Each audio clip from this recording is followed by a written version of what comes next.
Une institution, 7 personnes, le pouvoir de déclencher des récessions mondiales ou de faire exploser votre épargne en appuyant sur un simple bouton. Bienvenue dans les coulisses de la Réserve fédérale américaine, l'organisation la plus puissante de la planète. Plus puissante que la Maison Blanche, plus influente que Wall Street, plus déterminante pour votre vie quotidienne que n'importe quel gouvernement. Et pourtant, vous ne savez probablement rien d'elle. Vous pensez que ce sont les présidents qui dirigent notre monde, que ce sont les gouvernements qui contrôlent mal l'économie? Détrompez-vous. Pendant que les politiciens font leurs discours et que les médias couvrent leurs scandales, ce sont quelques technocrates dans un bâtiment discret de Washington qui prennent les décisions qui affectent réellement votre pouvoir d'achat, vos investissements, votre emploi, votre avenir. Aujourd'hui, je vais vous révéler comment fonctionne vraiment cette institution mystérieuse.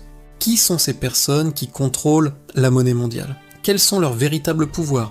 Et surtout, comment leurs décisions vous impactent directement, que vous viviez à Paris, Toronto, Sydney ou ailleurs. Restez jusqu'à la fin, car je vais vous dévoiler le secret le mieux gardé de la finance mondiale, celui que les banquiers centraux ne veulent surtout pas que vous découvriez. Mais commençons par le commencement. Qu'est-ce que la Réserve fédérale exactement? Pour la plupart des gens, c'est une entité abstraite, un nom qu'on entend aux informations sans vraiment comprendre ce que c'est. Alors voici la vérité. La Réserve fédérale, qu'on appelle aussi la Fed, est la banque centrale des États-Unis. Elle a été créée en 1913, après une série de crises financières catastrophiques qui ont ravagé l'économie américaine.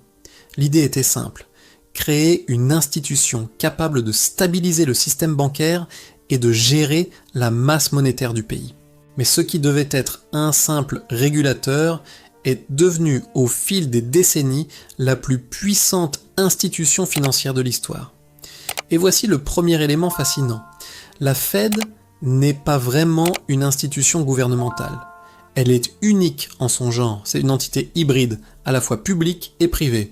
Le président de la Fed est nommé par le président des États-Unis et confirmé par le Sénat. Mais une fois en poste, il est totalement indépendant. Le président américain ne peut pas le virer. Le Congrès ne peut pas lui donner d'ordre. Personne ne peut renverser ses décisions. Cette indépendance est considérée comme sacrée. Pourquoi? Parce que la politique monétaire doit être séparée de la politique électorale. Sans cette indépendance, les politiciens seraient tentés de manipuler la monnaie pour gagner des élections, imprimant de l'argent pour stimuler artificiellement l'économie avant un scrutin, quitte à créer des catastrophes après. La Fed est dirigée par un conseil de gouverneurs composé de 7 membres nommés pour 14 ans. Oui, vous avez bien entendu, 14 ans. Plus long qu'un mandat présidentiel, plus long que la plupart des carrières politiques. Cette durée garantit que les gouverneurs ne sont pas influencés par les cycles électoraux.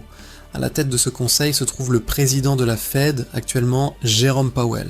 Cet homme est probablement la personne la plus puissante du monde économique. Quand il parle, les marchés tremblent. Quand il agit, des milliards de dollars changent de main en quelques secondes.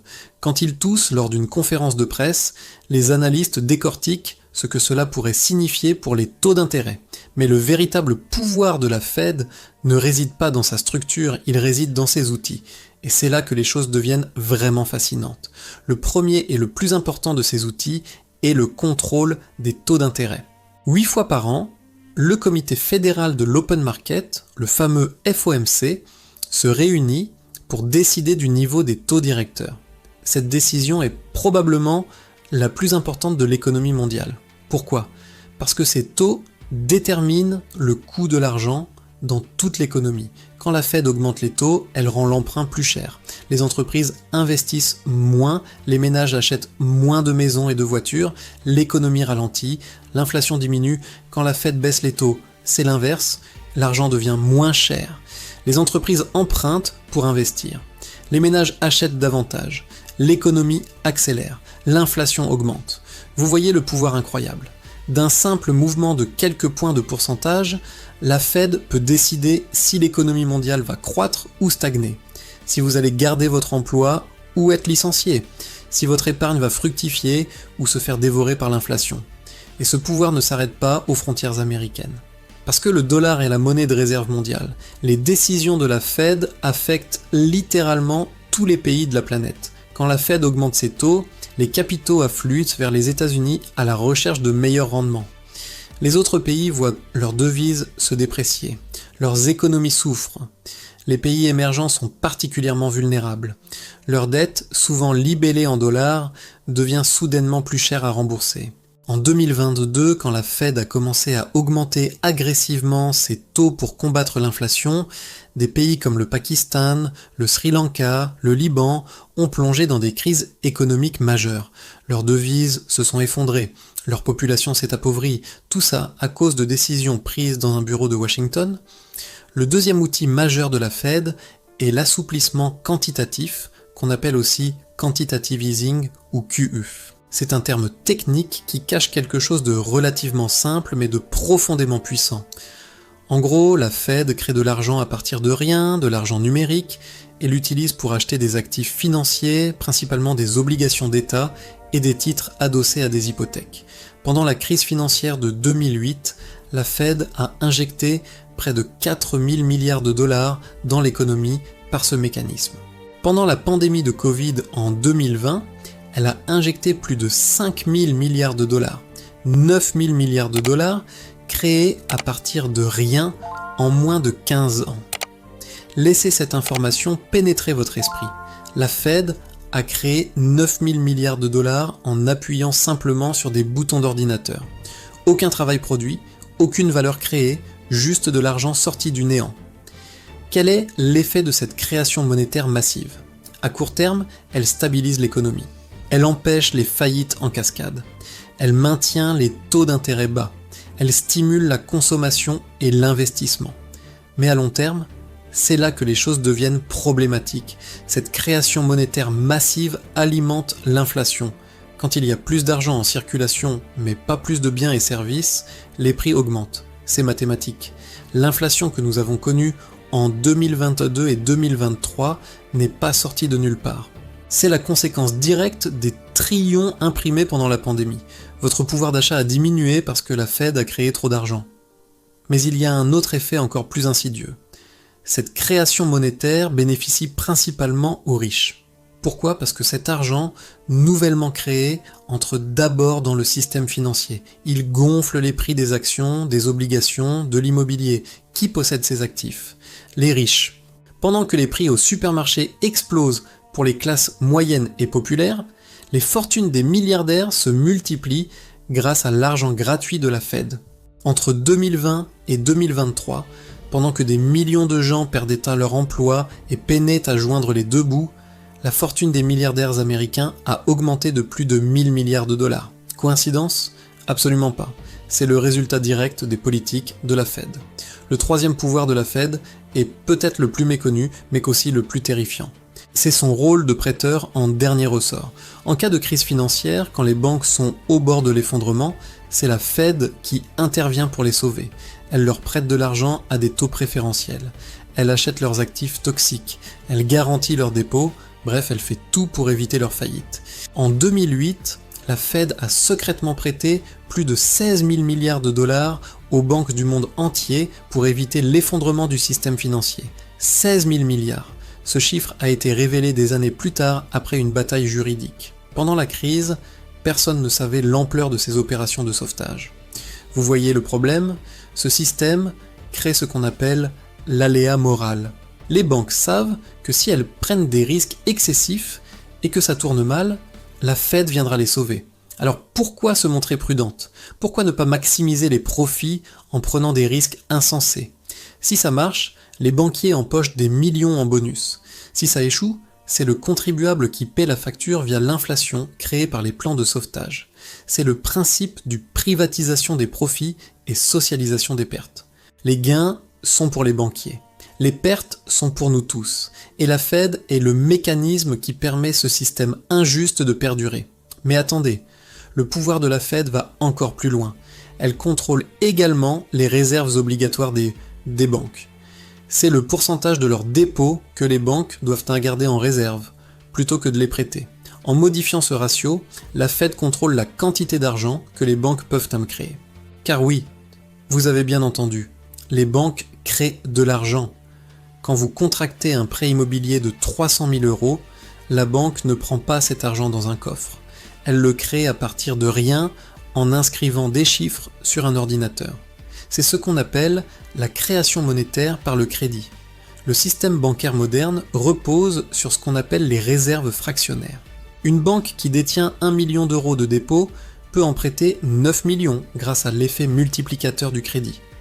La Fed, en contrôlant les ratios de réserve, contrôle donc indirectement la quantité totale d'argent en circulation dans l'économie.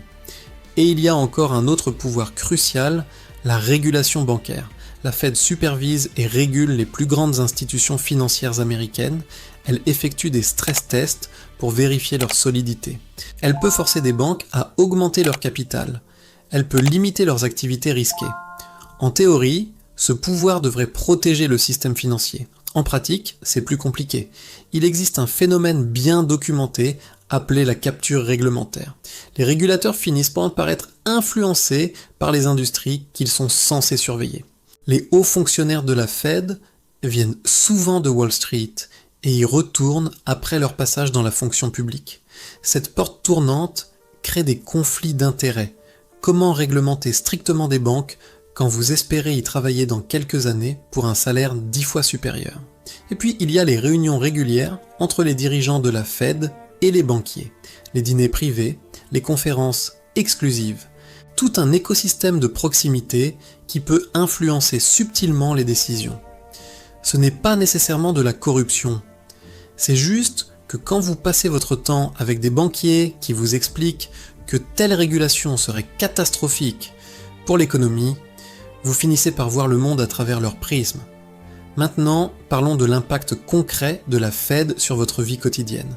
Parce que tout ceci peut sembler abstrait et lointain. Mais en réalité, chaque décision de la Fed vous affecte directement. Votre crédit immobilier. Son taux dépend directement des décisions de la Fed. Quand la Fed augmente ses taux, votre mensualité augmente si vous avez un taux variable.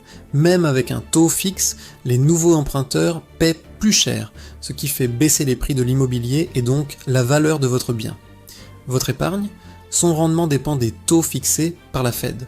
Quand les taux sont bas, votre compte épargne rapporte 0,01% pendant que l'inflation mange votre pouvoir d'achat. Vous perdez de l'argent en épargnant. C'est absurde, mais c'est la réalité créée par les politiques de taux bas. Votre emploi, la Fed peut le créer ou le détruire. Quand elle stimule l'économie, les entreprises embauchent. Quand elle freine l'économie pour combattre l'inflation, les entreprises licencient, le chômage augmente. C'est même explicite dans leur stratégie. Pour réduire l'inflation, la Fed cherche délibérément à augmenter le chômage. Moins de gens qui travaillent signifie moins de demandes, donc moins de pression sur les prix. Des millions de personnes perdent leur gagne-pain pour que les prix se stabilisent maintenant. Vos investissements, les politiques de la Fed déterminent si la bourse monte ou descend. Les investisseurs scrutent chaque mot prononcé par le président de la Fed. Un simple changement de vocabulaire dans un communiqué peut faire perdre ou gagner des milliards de dollars au marché en quelques minutes. Votre pouvoir d'achat ? Il est directement impacté par l'inflation créée ou combattue par la Fed. Quand la Fed imprime trop d'argent, votre salaire achète moins de choses. Quand elle resserre la politique monétaire, votre salaire retrouve du pouvoir d'achat, mais peut-être que vous perdez votre emploi dans le processus. C'est un équilibre impossible à trouver parfaitement. Et voici quelque chose que peu de gens réalisent. La Fed ne travaille pas que pour les Américains. Ses décisions affectent la planète entière. Quand vous vivez en France, au Canada ou en Australie, vous êtes indirectement sous l'autorité de la Fed. Votre Banque centrale nationale doit ajuster ses propres politiques en fonction de ce que fait la Fed. Si elle ne le fait pas, sa devise va se déprécier fortement face au dollar, créant de l'inflation importée. Les produits que vous achetez, le pétrole, les matières premières, les composants électroniques sont souvent facturés en dollars. Quand la Fed augmente les taux et que le dollar se renforce, ces produits deviennent plus chers dans votre devise locale. Vous payez plus cher à cause d'une décision prise à Washington. C'est ce qu'on appelle l'hégémonie du dollar, et c'est un pouvoir colossal. Maintenant, voici la question qui fâche. Ce système est-il démocratique ? 7 personnes non élues prennent des décisions qui affectent 8 milliards d'êtres humains. Aucun vote populaire, aucun contrôle démocratique réel, une opacité qui permet toutes les manœuvres. Certes, la Fed publie des comptes rendus de ses réunions, mais avec plusieurs semaines de décalage, et ces comptes rendus sont édulcorés, filtrés. Les vraies discussions, les vraies tensions restent secrètes. La Fed est auditée par le Government Accountability Office, mais seulement partiellement. Ses opérations les plus sensibles, notamment ses transactions avec les banques étrangères, échappent à tout contrôle. Pendant la crise de 2008, il a fallu une loi du Congrès et des années de bataille juridique pour que l'ampleur des prêts secrets aux banques soit révélée. Quelle transparence y a-t-il vraiment ? Les membres de la Fed ont-ils des conflits d'intérêts ? Absolument. Plusieurs scandales ont éclaté ces dernières années. En 2021, il a été révélé que des responsables de la Fed faisaient du trading actif sur les marchés boursiers pendant qu'ils prenaient des décisions qui influençaient ces mêmes marchés. Du délit d'initié pur et simple. Ils ont été forcés de démissionner, mais combien d'autres cas similaires n'ont jamais été découverts ? Et puis il y a la question fondamentale. La Fed remplit-elle vraiment son mandat ? Officiellement, la Fed a un double mandat, stabilité des prix et plein emploi. En réalité, elle privilégie systématiquement les marchés financiers. Dès que la bourse chute de 10 ou 15%, la Fed intervient pour la soutenir. On appelle ça le Fed Put. Les investisseurs savent qu'ils ont un filet de sécurité, mais quand le chômage augmente, quand les salaires stagnent, la Fed est beaucoup moins réactive. Pourquoi cette asymétrie ? Parce que les marchés financiers représentent les intérêts des riches. Le chômage affecte les classes populaires et moyennes. Et devinez qui a l'oreille des responsables de la Fed ? Voici maintenant le secret que les banquiers centraux ne veulent pas que vous compreniez. La Fed n'est pas une institution neutre qui optimise l'économie pour tous. C'est une institution qui protège avant tout le système financier et ceux qui en profitent. Chaque crise le prouve. En 2008, les banques responsables de la catastrophe ont été sauvées. Leurs dirigeants ont gardé leurs emplois et leurs fortunes. Pendant ce temps, 10 millions d'Américains ont perdu leur maison. Des millions ont perdu leurs emplois. Aucun grand banquier n'est allé en prison. La Fed a choisi de sauver Wall Street, pas Main Street. En 2020, même scénario. Des trillions pour soutenir les marchés financiers, des miettes pour aider les gens ordinaires. Résultat ? Les inégalités ont explosé. Les riches sont devenus incroyablement plus riches. Les pauvres se sont appauvris. Le système actuel transfère méthodiquement la richesse du bas vers le haut, et la Fed est l'outil principal de ce transfert. En maintenant les taux artificiellement bas pendant des années, elle a créé des bulles spéculatives gigantesques. L'immobilier est devenu inabordable pour les jeunes générations. Les actions sont survalorisées. Les obligations rapportent moins que l'inflation. Où un épargnant ordinaire est-il censé placer son argent ? Nulle part. Le système le force soit à prendre des risques insensés, soit à voir son épargne fondre. Pendant ce temps, ceux qui ont accès au crédit bon marché, les grandes entreprises, les riches investisseurs, peuvent emprunter pour presque rien et acheter des actifs dont les prix explosent grâce à l'argent facile. C'est un système rigged, truqué, en faveur de ceux qui ont déjà du capital. Alors que faire face à ce pouvoir colossal de la Fed ? Comment vous protéger en tant qu'individu ? Première chose, comprenez que vous ne pouvez pas lutter contre la Fed, elle est trop puissante, mais vous pouvez adapter votre stratégie financière en fonction de ses politiques. Quand la Fed imprime massivement de l'argent, protégez-vous de l'inflation. Achetez des actifs tangibles, or, immobilier, matières premières.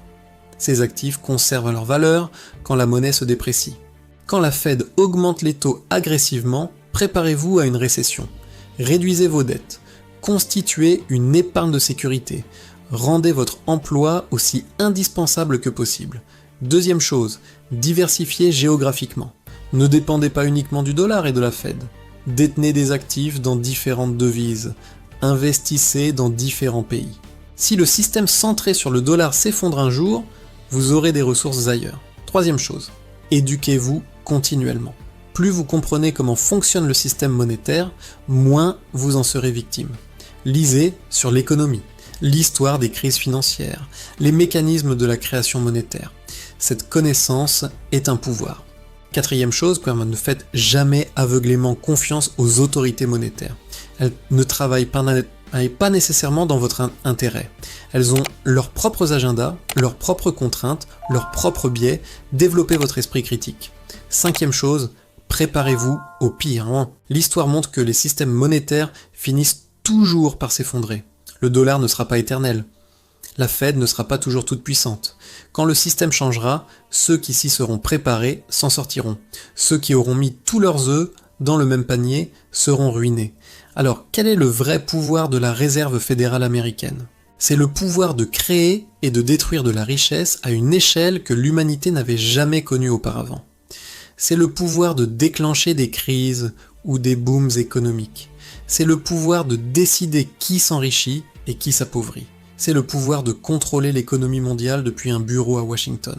Et c'est un pouvoir qui n'est contrôlé par personne d'autre que ses propres détenteurs. Est-ce démocratique ? Non. Est-ce transparent ? Rarement. Est-ce au service de l'intérêt général ? Discutable. Mais c'est la réalité du monde dans lequel nous vivons. Un monde où quelques banquiers centraux non élus ont plus de pouvoir sur votre vie que tous les politiciens élus réunis. Vous pouvez trouver ça scandaleux. Vous pouvez trouver ça injuste, mais vous ne pouvez pas l'ignorer.